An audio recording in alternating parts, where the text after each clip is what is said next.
She defended a homeless man ordering 2 eggs in a greasy cafe. She had no idea he could buy the entire city. But when a millionaire tried to humiliate him, what she did next changed both their lives forever. What you're about to hear is a story that will make you cry, make you angry, and make you believe in humanity again. This isn't just about a billionaire in disguise. This is about the moment when true character is finally rewarded. And I promise you, you won't see the ending coming. Stay with me, because by the end of this story, you'll never look at another person the same way again. Welcome to Voice of Granny. While you are here, please hit the subscribe button and comment your view on the story and where you're watching from. Let me tell you a story that'll change the way you see people. It's about a man who had everything money could buy, but nothing that really mattered. And it's about a woman who had almost nothing, but possessed something priceless. Picture this: London, one of the richest cities in the world. In a glass tower overlooking the Thames, there lived a man named Richard Ashford. Now, Richard wasn't just wealthy. He owned a technology empire worth £70 billion. 70 billion. That's a number so big, most of us can't even imagine it. But here's the thing about Richard. He lived in his tower, made his deals, moved his money around, and never once thought about the real people affected by his decisions. To him, everything was just numbers on a screen. Profit margins, stock prices, quarterly reports. His business partner, a man named Julian Cross, saw this. Julian was ambitious, hungry for power, and he knew Richard's weakness. One day, in their pristine boardroom high above the city, Julian threw down a challenge. "You're out of touch, Richard," Julian said, leaning back in his chair with a smug smile. "The newspapers are calling you the ghost of London. You make decisions that affect thousands of lives, but you've never walked a single day in their shoes." Richard bristled at this. He was used to being respected, even feared. Nobody talked to him like this. "What are you suggesting?" Richard asked coldly. Julian's eyes gleamed. "I'm suggesting a wager. 7 days. 1 week of your life. You live like them, the ordinary people whose lives you control. No bank account, no credit cards, no private drivers. We give you a room in a hostel, a cheap mobile phone, and £200 cash. That's it. Survive for 1 week." Richard's first instinct was to laugh. It was ridiculous, childish. But then he saw the look on Julian's face, that certainty that Richard couldn't do it. That he was too soft, too pampered, too removed from reality. Pride is a powerful thing. "Fine," Richard said. 1 week. But when I return, Julian, you're personally overseeing that budget disaster in the South End project. Every detail. Every complaint." Julian's smile faltered, but he nodded. "Deal." 3 days later, Richard Ashford disappeared. In his place was Rick, a middle-aged man in a second-hand jacket with a hole in the sleeve, worn jeans, and scuffed trainers. He hadn't shaved in days. He looked tired. He looked ordinary. And for the first time in 30 years, people looked right through him. The £200 was vanishing faster than he'd expected. The hostel cost £40 a night. Food was expensive. Transport added up. He'd been walking the streets of East London for 2 days, invisible, anonymous, and hungry. Truly hungry. On the third morning, with only £30 left and 4 days to go, Richard found himself standing outside a small cafe called Rosie's Kitchen. It wasn't much to look at, squeezed between a betting shop and a charity store, with steamy windows and a flickering neon sign that buzzed like a dying bee. But it smelled like coffee and fried eggs, and his stomach was cramping with hunger. He pushed open the door. A small bell chimed above his head. The cafe was real.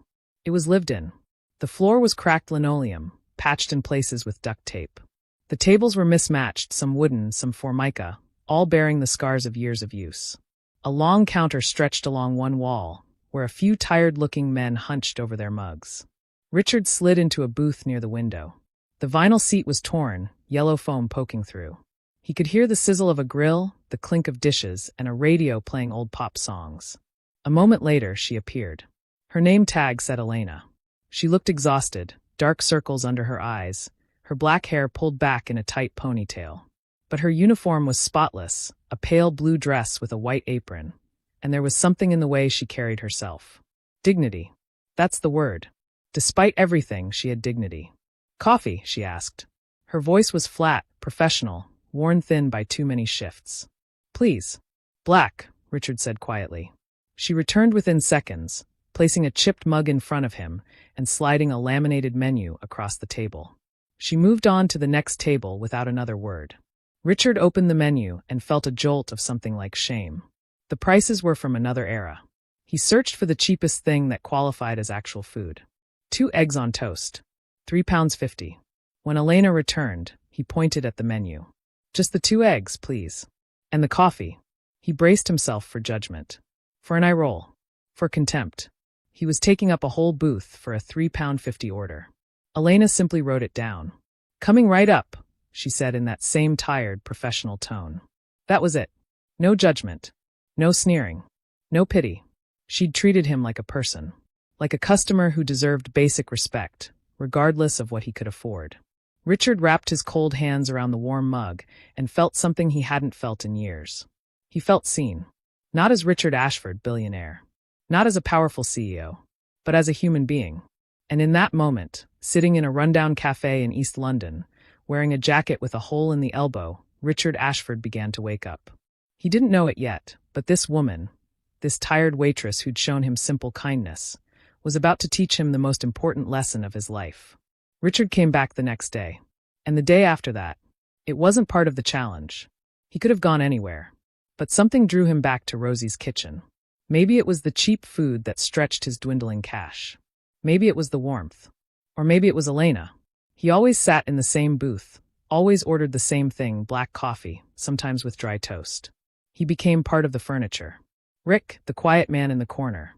Nobody paid him any attention, and for the first time in decades, Richard could simply watch. And what he saw changed everything. He saw Elena help old George, a shaky-handed regular, read the specials board. She didn't just read them out. She leaned in close and said, "The shepherd's pie is lovely today, George. Tony made it fresh this morning, not from yesterday's batch." He saw her handle a young mother whose toddler was having a complete meltdown, screaming and throwing crayons across the floor. Elena didn't scowl or complain. She walked over, knelt down to the child's level, and offered him a small cup with a cherry and a silly straw. "This is a superhero drink," she told the boy softly. The crying stopped instantly. The mother looked at Elena with tears of gratitude.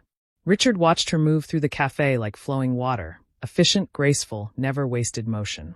Clearing tables, refilling cups, taking orders, making conversation with the regulars. She remembered their names, their usual orders, their lives.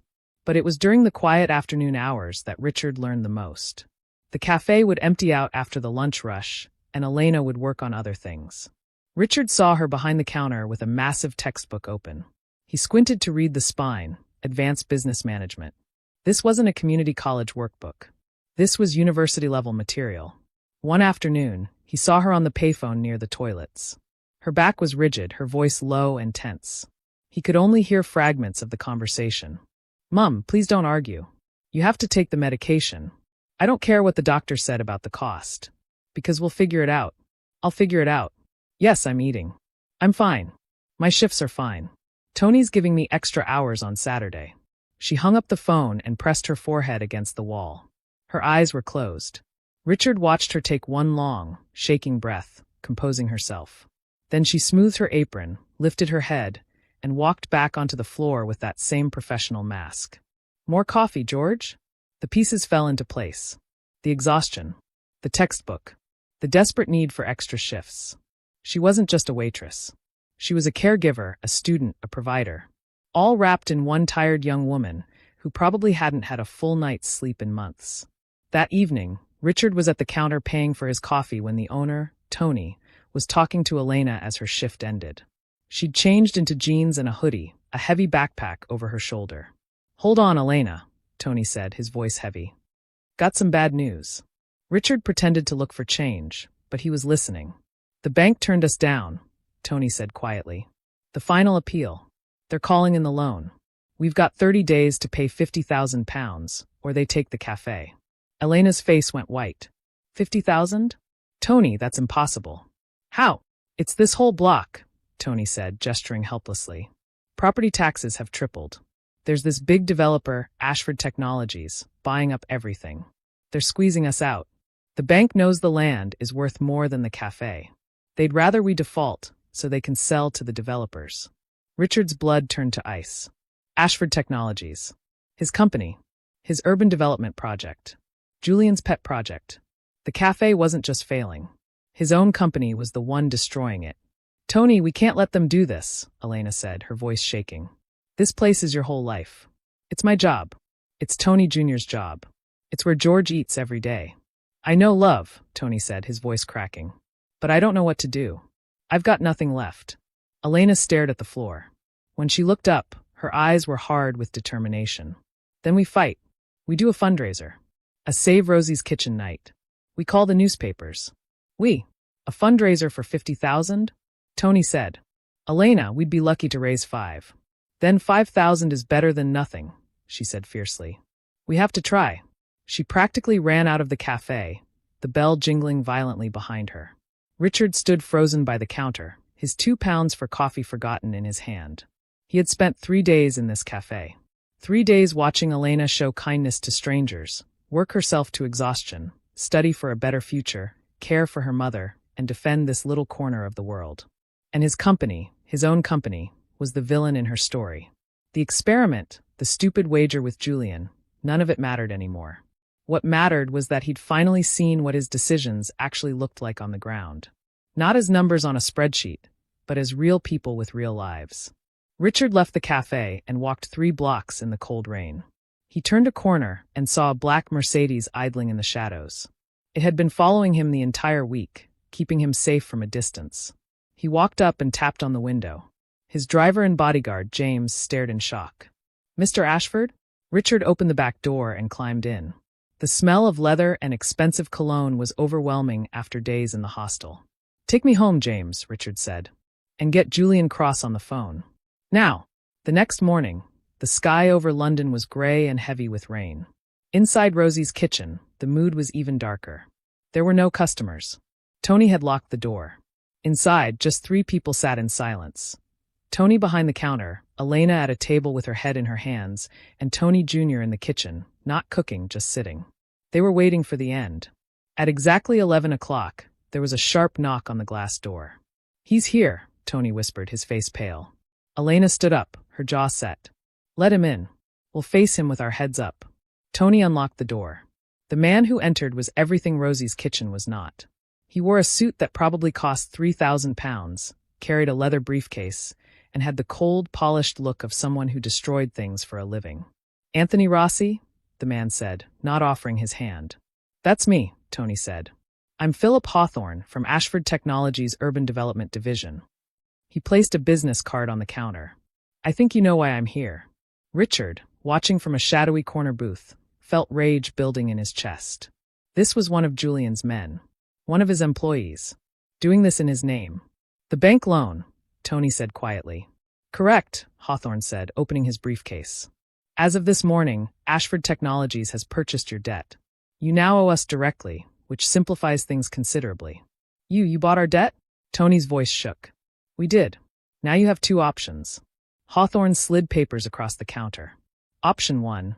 Pay the £50,000 plus our acquisition fees within 48 hours. Or option 2, which I strongly recommend, you sign this transfer of deed. We'll forgive the debt entirely and give you £5,000 for relocation expenses. You'll be out by the end of the month. 5,000. Tony whispered. This place is worth 10 times that. My equipment alone. Your equipment is ancient, Mr. Rossi. Your customer base is negligible. Your profit margins are non-existent. We're not buying your cafe. We're buying the land underneath it. The 5,000 is a courtesy. That's when Elena moved. She walked right up to Hawthorne, and Richard saw that same fire in her eyes that he'd seen when she defended him from the rude customer days ago. You can't do this, she said, her voice shaking but strong. This is Tony's life. This is where old George eats every single day. This is where the construction workers come for lunch they can actually afford. You're not just destroying a building. You're destroying a community. Hawthorne looked at her with open contempt. And you are. Her name is Elena, a voice said from the corner booth. Everyone turned. Richard stood up slowly. In his worn jacket and unshaven face, he looked like just another down-on-his-luck customer. Hawthorne raised an eyebrow. I beg your pardon? I said her name is Elena, Richard repeated, walking closer. And she asked you a question. How can you do this? Hawthorne laughed. Who are you? The local charity case? Sit down, old man. This is business. It's above your understanding. He's a customer, Elena said sharply, and he has every right to speak. This place is a relic, Hawthorne said, dismissing them both. This entire block is being demolished. We're building a new tech campus. It'll bring real jobs, not this. He waved his hand dismissively at the cafe. It's called progress. It's called cruelty, Elena shot back. You're treating human beings like they're nothing, like they're just obstacles in your way. That's a very sweet sentiment, Hawthorne said coldly, but it doesn't pay the bills. He turned back to Tony. You have 48 hours, Mr. Rossi.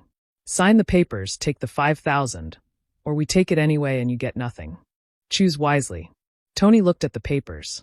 His hands were shaking. He looked at Elena, at Tony Jr. in the kitchen, at old George's empty seat. Get out, Tony whispered. What? Hawthorne said. Get out of my cafe. Tony roared. He pushed the papers back across the counter. Get out. We're not signing. Not today. Not ever. Hawthorne stared, genuinely shocked. He'd expected a broken man. He slowly gathered his papers. Very well, he said, his voice ice. You've made a terrible mistake. Foreclosure begins immediately. You'll all be on the street by Monday. Enjoy your principals while you can. He turned and walked out. The bell above the door rang mockingly. The cafe fell silent. Tony slumped onto a stool and put his head in his hands. Elena stood frozen, her chest heaving. Tony Jr. came out of the kitchen, his face stricken. Richard stood in the middle of the cafe, watching them. These good people who'd done nothing wrong except exist in the way of his company's expansion. He had seen enough. More than enough. He walked to the door, and Elena looked up, her face streaked with tears. Rick, she said softly. Thank you for speaking up. You defended me first, Richard said quietly. You've been defending people since the moment I met you. You did it when you thought I was nothing. When you gained nothing from it. That's called character, Elena. He pushed open the door. Where will you go? She asked. Richard looked back at her. This tired, fierce, beautiful soul who'd reminded him what human decency looked like. I'm going to do something I should have done years ago, he said. I'm going to fix this. And he walked out into the rain. He didn't go back to the hostel. He walked straight to where James was waiting in the Mercedes. Mr. Ashford, James said, getting out quickly. Home, Richard said. And call an emergency board meeting for tomorrow morning. Everyone. Especially Julian Cross. The next morning at Rosie's kitchen, Elena and Tony were there early, but not to serve customers. They were there to say goodbye. The 48-hour deadline was approaching. They had no money. No options. They were just trying to accept the inevitable. Elena was wiping down tables that didn't need wiping, her eyes red from crying. Tony was behind the counter, going through old receipts, as if the answer might be hidden in them somewhere. At 10:30 in the morning, there was a knock at the door. It's too early, Tony said, his voice hollow. We still have hours left. But Elena walked to the door and unlocked it anyway. Let's just get this over with.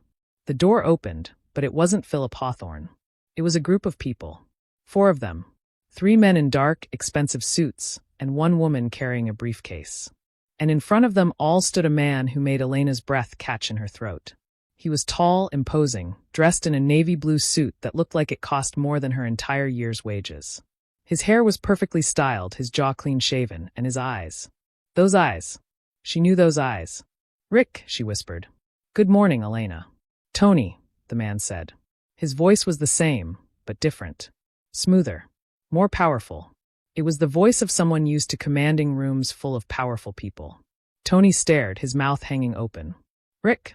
What's happening? But Elena was looking at the man behind him. Philip Hawthorne stood there, and his face had gone completely white. He looked like he was about to be sick. Mr. Ashford, Hawthorne stammered. Sir, I had no idea you'd be. I didn't know. Mr. Ashford?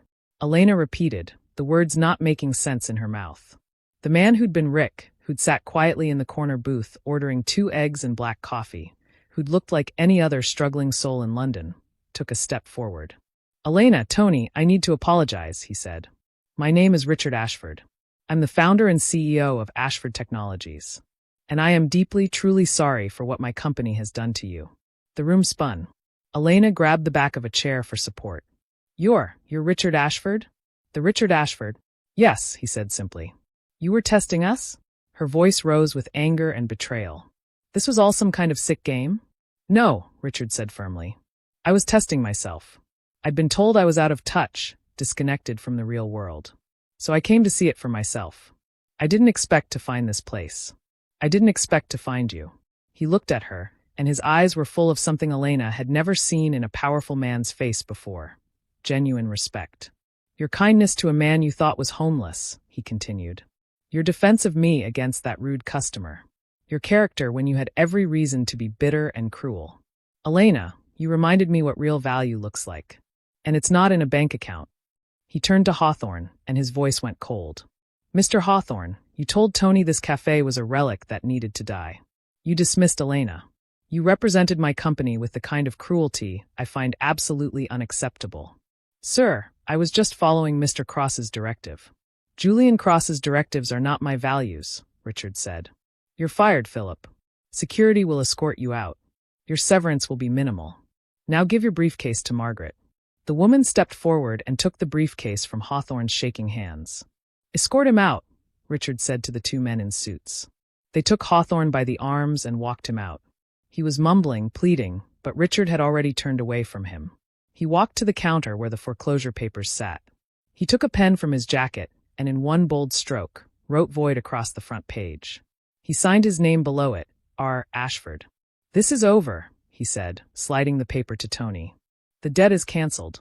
Rosie's kitchen is yours, free and clear. Forever. Tony picked up the paper with trembling hands. He looked at it, looked at Richard, and then he collapsed onto a stool and began to weep openly. Elena just stood there, her mind trying to catch up with reality. I don't understand. Why? Because you're right, Richard said. This isn't just a building. It's a home. It's old George's breakfast. It's where the construction workers can afford to eat. It's where you're studying to build a better life for yourself and your mother. It's real. And I nearly destroyed it without ever seeing it. The door burst open again, and a man stormed in, looking furious. Richard, what the hell is going on? James called me. You can't just fire Hawthorne. That foreclosure is critical to the South End development. It was Julian Cross, Richard's business partner. The wager is off, Julian, Richard said calmly. What? But you completed the week. I said it's off because I won, Richard replied. I learned exactly what I needed to learn. And as for the South End development, it's cancelled. Effective immediately. Cancelled? Julian shouted. That's £100 million project. The board will never allow. The board answers to me, Julian. And I'm not in the business of destroying communities anymore. I'm in the business of building them up. He turned back to Elena. Which brings me to why I'm really here. Elena could barely breathe. I don't understand. I saw you studying, Richard said gently. Business management. I saw you calculating numbers in your head when Tony mentioned the fundraiser. You're brilliant, Elena. And you have something my entire company lacks, a moral compass. He took a step closer. I'm creating a new division at Ashford Technologies. It's going to be called the Community First Initiative. Its entire purpose will be to find small businesses like this one, places being crushed by predatory lending or corporate greed, and save them. We'll provide funding, legal support, business advice. We won't buy them. We'll invest in them. Elena's hands were shaking. I want you to run it, Richard said. I want you to be the director. You'll have a full salary, benefits, and we'll pay for the rest of your degree. And, he paused, his voice softening, I overheard your phone call about your mother. Her medical care is covered. All of it. Consider it done. Tears were streaming down Elena's face. Not tears of sadness this time, but of overwhelming relief and disbelief. This isn't charity, Richard added quickly. It's an investment in the best hire I've ever made. You've earned this, Elena. Yes, she whispered. Yes. Of course, yes. Richard smiled, a real, genuine smile. Welcome to Ashford Technologies, Director. 6 months later, London was still London. The traffic still snarled. The rain still fell. But in a small corner of East London, everything had changed. Rosie's kitchen gleamed. It had new floors, new tables, a new sign that didn't flicker. But the heart of it remained the same. Tony was still behind the counter. Tony Jr. was still in the kitchen. And old George still sat in his favorite spot every morning. The bell above the door chimed, and Richard Ashford walked in. He wasn't wearing a suit today, just a casual sweater and jeans. He looked relaxed. He looked happy. Afternoon, Richard. Tony called out with a genuine smile. Tony, Richard nodded. He slid into his old booth by the window. A moment later, Elena approached. She was dressed in smart business clothes, carrying a tablet, her hair styled professionally. She looked transformed, rested, confident, vibrant. But that fire in her eyes, that core of steel, was still there. "You're late for our meeting," she said with a playful smile. "I know," Richard admitted. "I got caught up reviewing the numbers on the new projects. Your team saved 3 more businesses this month. 3 families who get to keep their livelihoods." Elena sat down across from him and opened her tablet. "Actually, it's 4. We just finalized the deal on that bookshop in Camden. The owner cried when we told her." "You're good at this," Richard observed. "I care about it," Elena corrected. "That's the difference." They worked for a while in comfortable silence, reviewing projects, discussing strategies, planning the next quarter. The Community First initiative had become one of Ashford Technology's most successful divisions, not in terms of profit, but in terms of impact. And Richard had learned that impact mattered more than he'd ever imagined. Finally, Elena looked up from her tablet. "My mom wants to thank you, by the way. The new treatment is working. The doctors are hopeful." "I'm glad," Richard said sincerely. "How are your classes going?" "I'm graduating in 2 months," Elena said, and her smile was brighter than the sun. "Top of my class." "I never doubted it." There was a pause. Elena looked around the cafe, at old George carefully eating his shepherd's pie, at the construction workers laughing over their lunch, at Tony wiping down the counter with pride. "You know," Elena said quietly, "I think about that day sometimes. When you walked in here looking lost and hungry. When I poured you that first cup of coffee." "So do I," Richard said. "Did you know then?" she asked. "Did you know you were going to change everything?" Richard shook his head. "No. I thought I was going to learn some lesson about humility and then go back to my tower. But you taught me something much more important." "What's that?" "That dignity isn't about how much money you have," Richard said. "It's about how you treat people who can't do anything for you. You defended me when you thought I was nobody. You stood up to that developer when you had nothing to gain and everything to lose. You showed me that character isn't who you are when someone's watching. It's who you are when you think no one important is looking." Elena's eyes glistened. "You were important, though. Every person who walks through that door is important." "I know that now," Richard said. "Thanks to you." Tony came over with a coffee pot and refilled their cups without being asked. "You two working hard or hardly working," he joked. "Bit of both," Elena laughed. Tony looked at Richard. "You know, when you first started coming in here, I thought you were just another bloke down on his luck. Never imagined you'd end up saving this place. Saving us." "You saved me first," Richard said simply. "All of you. You reminded me why any of this matters." After Tony left, Elena and Richard sat quietly for a moment. Outside the window, London rushed past, people hurrying to their jobs, their lives, their struggles and triumphs. But inside Rosie's kitchen, time seemed to slow down. "Can I ask you something?" Elena said. "Anything. Do you ever regret it? Walking away from that old life? Julian's gone. Half your board was furious. You completely redirected the company's focus. Do you ever wish you'd just stayed in your tower?" Richard thought about it. He thought about his old office, 90 floors above the city. He thought about the isolation, the sterile meetings, the endless pursuit of numbers that meant nothing. "Not for a single second," he said. "I was living Elena, but I wasn't alive. I had everything and nothing at the same time. This," he gestured around the cafe at her, at the life they'd built. "This is real. This matters." Elena smiled. "So what do you have today, then?" Richard looked at her, at this remarkable woman who'd changed his life simply by being decent when she didn't have to be. He thought about all the fancy restaurants he could afford, all the exclusive clubs, all the 5-star experiences money could buy. "You know what?" he said. "I'll have 2 eggs, sunny side up, and a black coffee." Elena laughed, a real, genuine, joyful laugh. "Coming right up." She stood and walked to the kitchen to place the order. Richard watched her go, feeling something he'd spent £60 billion and never found, contentment. The bell above the door chimed as new customers entered. Old George called out a greeting. Tony Jr. sang along to the radio in the kitchen. And somewhere in East London, in a little cafe that almost wasn't, life went beautifully, perfectly on. Because in the end, this story isn't really about a billionaire learning a lesson. It's about all of us. It's about remembering that every person you meet is fighting a battle you know nothing about. It's about choosing kindness when it costs you nothing and everything at the same time. It's about understanding that true wealth isn't measured in bank accounts. It's measured in moments like these, in a warm cup of coffee, in a kind word, in standing up for someone who can't stand up for themselves. Elena taught Richard that, and maybe, just maybe, we can all learn it too. The eggs arrived, perfectly cooked, sunny side up. Richard picked up his fork and smiled. Some things, he thought, are worth more than all the money in the world. The end. Remember, character isn't who you are when everyone's watching. It's who you are when you think nobody's looking. Be the person who defends the stranger. Be the person who shows kindness without expecting anything in return. Be Elena. Be the change.